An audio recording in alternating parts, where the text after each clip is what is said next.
Burt Bees cuticle softener, and I use that on my toenails here before I painted them.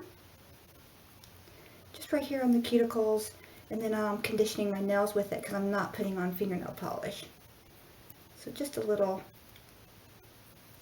wipe, and it smells so good. Just like limes. I love it. So anyway, what do you think of the collar that I chose? Do you like it? It's kind of a mauvey pink. I like it.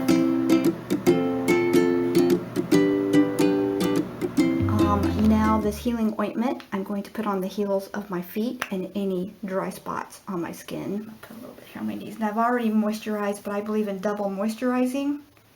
And there we go, just a little on the knees.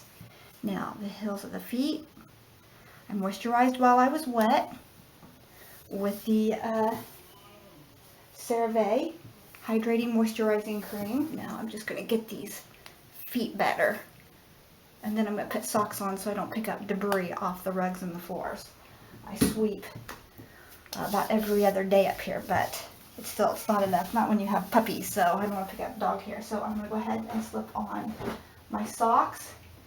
And like I said, I've already used the Burt's Bees Bombs on here, but if you want to, you can go ahead and put a little of that on the heel of your feet as well, or some of their hand salve.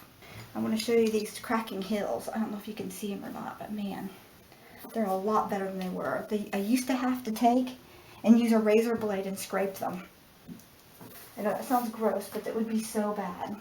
Right, so I'm just going to put on a pair of socks here and keep my feet moisturized without getting all the debris on my feet. Lots of water too, by the way. Water is really important for the legs and the leg muscles, and I do suffer from leg cramps a lot, so potassium really helped me. And being fair skinned and a redhead is not always a good thing. So anyway, enough looking at my leg. If you haven't already, be sure and hit that subscribe button down below, and we'll be right back.